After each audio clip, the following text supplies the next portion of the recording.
कि हम लोग पिछले चुनाव में बहुत अच्छी तरह से चुनाव लड़े, लेकिन आज अंतिम 10 दिन में हम लोग बिखर गए। तो बिखरे हम ही लोग, भाजपा कार्यकर्ता ही बिखरे, जिसका परिणाम हम लोग के सामने है। विधायक यहाँ से दोबारा चुन करके गए।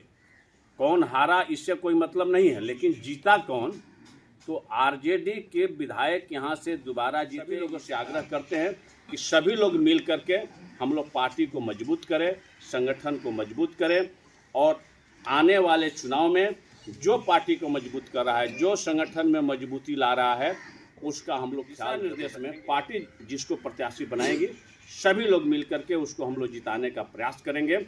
आने वाले जो परिणाम होगा 2025 में हम लोगों के पक्ष में होगा। आप ही लोगों के प्रयास और आप ही लोगों के आशीर्वाद और समर्थन से पार्टी ने हमें दोबारा मौका दिया है, और पार्टी ने हम पर विश्वास जताया है कि आने वाला जो चुनाव है हम लोगों का एनडीए गठबंधन के तहत सातों के सातों विधानसभा चुनाव हम लोग जीतेंगे, और निश्चित ही आप ही सभी के बदौलत से आने वाला जो चुनाव है जीतेंगे। और पार्टी द्वारा एनडीए गठबंधन द्वारा कार्यक्रम चलाया जा रहा है, एनडीए का बैठक भी होगा, उसमें आप सभी लोगों को आना है, और किस तरह हम लोगों का पार्टी मजबूत हो, एनडीए गठबंधन मजबूत हो, हम लोग को प्रयास करना है। इसी के साथ आप सभी लोगों का बहुत बहुत धन्यवाद, बहुत बहुत धन्यवाद। के शक्तिकंद दामोदरपुर, जहां हमारे नौ चयनित पुनः दूसरे बार अमरनाथ राय जी को किया गया है, उनके दरवाजे पर चूड़ा दही के माध्यम से जो हम लोग एकत्रित हुए हैं। शाहपुर विधानसभा के नेतृत्व करे वाला माननीय मुक्तेश्वर ओझा जी, वृद्ध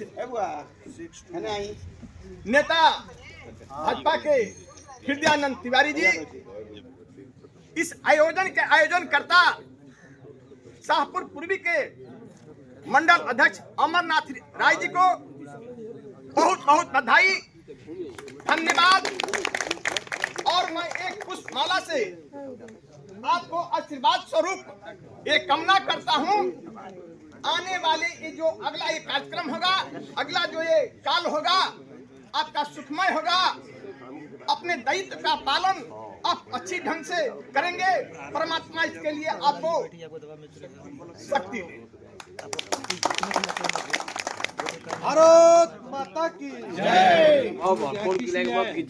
सिर्फ चूरा दही खाने के लिए नहीं, मंगलाचरण तिवारी जी 3 बार कह दिए चूरा दही चूरा दही। चूरा दही एक माध्यम है 2025 का चुनाव कपार पर, ये आप लोग देखें। और यही चुनाव था जो 2025-20 में हम लोग सब लोग ठीक थे, और चुनाव 10 रोज रह गया, या ऐसे लोग कटे जिसका हिसाब कुछ नहीं है। मित्रों, उस तरह का नहीं होना चाहिए। जो होना चाहिए वो ठोक ठठा के होना चाहिए, और परिश्रम करना चाहिए। और मैं इस कार्यक्रम के लिए आदरणीय अमरनाथ राय जी को आशीर्वाद के स्वरूप में दे रहा हूँ, इसलिए अमरनाथ राय जी आपके नेतृत्व में भाजपा यहाँ से अपना परपंच सुधारा है, यही कामना करते हुए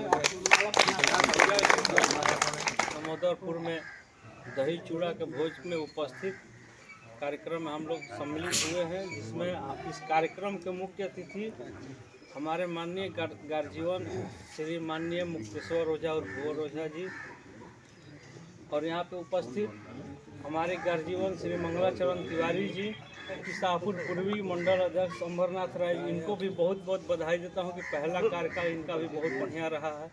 बस यही कहना चाहेंगे कि भाजपा जो है हम लोग के परिवार है, तो ये परिवार को देख के सब लोग एक साथ काम करें।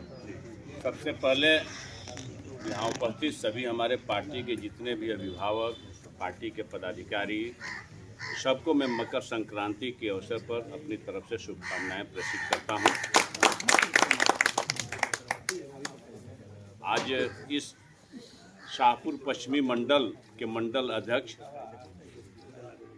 नवनिर्वाचित मंडल अध्यक्ष जो दोबारा पुनः निर्वाचित हुए हैं, श्री अमरनाथ राय जी के द्वारा, चूँकि हम लोग सभी यहाँ पर पार्टी के पदाधिकारी बैठे हैं, संख्या बल की यहाँ पर गिनती नहीं करना है कितने लोग आए कितने लोग नहीं आए, क्योंकि ये शाहपुर पूर्वी मंडल का कार्यक्रम है, ये कोई विधानसभा का कार्यक्रम नहीं है। शाहपुर विधानसभा में 6 मंडल हैं। हम सभी मंडल अध्यक्ष लोगों से भी आग्रह कर रहे हैं, जो भी यहाँ पर उपलब्ध हैं, कुंवर पांडे हैं, अंकित पांडे हैं, अनुज सिन्हा हैं, जितने लोग यहाँ पर हमारे मंडल अध्यक्ष हैं, अमरनाथ जी ने तो जो शुरुआत किया, इस शुरुआत को इन लोगों ने भी, इन लोगों के द्वारा भी अपने अपने मंडल में अपने मंडल लोगों के, इसमें कोई बाहरी, मेरे समय से जो भी मंडल में कार्यक्रम हो, उस मंडल के खास लोग जो पार्टी के पदाधिकारी हैं, अभिभावक हैं, बुजुर्ग हैं, उनको बुला करके सम्मानित करने का प्रयास आप लोग करें। उसमें हम लोग का भी जितना सहयोग रहेगा, हम लोग भी अपने स्तर से सहयोग करेंगे। ये साल का शुरुआत है और संयोग है कि इस साल में ही आने वाले विधानसभा चुनाव भी हैं और जनवरी में ये कार्यक्रम का शुरुआत हो रहा है और इसका साल का समाप्त होगा तो नवंबर में, अक्टूबर नवंबर में हम लोग का विधानसभा का चुनाव भी है।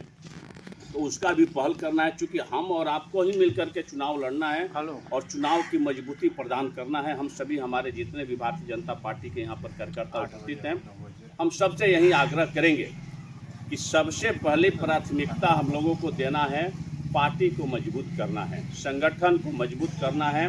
पार्टी अगर मजबूत रहेगी, संगठन अगर मजबूत रहेगा तो हम लोग चुनाव आसानी से जीत जाएंगे। हमारे तिवारी जी ने बताया कि हम लोग पिछले चुनाव में बहुत अच्छी तरह से चुनाव लड़े, लेकिन अंतिम 10 दिन में हम लोग बिखर गए। तो बिखरे हम ही लोग, भाजपा कार्यकर्ता ही बिखरे, जिसका परिणाम हम लोग के सामने है कि आज राजद के विधायक यहाँ से दोबारा चुन करके गए। कौन हारा इससे कोई मतलब नहीं है, लेकिन जीता कौन, तो आरजेडी के विधायक यहाँ से दोबारा जीते, इसका जिम्मेवार अगर कहीं ना कहीं है तो हम लोग स्वयं अपने आप को मानते हैं और इसके लिए हम लोग एकत्रित नहीं रहे, जिसके परिणाम हमारे सामने हैं। हम सभी लोगों से आग्रह करते हैं कि सभी लोग मिल करके हम लोग पार्टी को मजबूत करें, संगठन को मजबूत करें और आने वाले चुनाव में जो पार्टी को मजबूत कर रहा है, जो संगठन में मजबूती ला रहा है, उसका हम लोग ख्याल जरूर रखेंगे और पार्टी भी रखेगी जो पार्टी का कार्यक्रम कर रहा है, जो संगठन का कार्यक्रम कर रहा है। और पार्टी के दिशा निर्देश में पार्टी जिसको प्रत्याशी बनाएगी, सभी लोग मिलकर के उसको हम लोग जिताने का प्रयास करेंगे। आने वाले जो परिणाम होगा 2025 में हम लोगों के पक्ष में होगा। हम लोग का प्रयास जारी है, आगे भी जारी रहेगा और सभी लोग, जो जितने लोग यहाँ पर जुटे हुए हैं, सभी लोग इसके बाद से चूड़ा दही का भोज करेंगे और अपने अपने गांव में जाकर के, अपने अपने बूथ पर जाकर के अपने स्तर से प्रयास करेंगे कि अपना अपना बूथ भाजपा का कैसे मजबूत होगा, इसकी हम लोगों को चिंता करना है और भाजपा के संगठन को मजबूत करना है। आने वाले विधानसभा चुनाव में भाजपा प्रत्याशी को यहाँ से भारी महत्व से जीत दिलाना है। इन्हीं चंद शब्दों के साथ हम अपनी वाणी को विराम देते हैं। अंधेरे से लड़ो, पीछे मुड़ो नहीं, जो चिंगारी अंदर चल रही है उसी से क्या इतिहास रचो, आगे बढ़ो कभी झुको नहीं।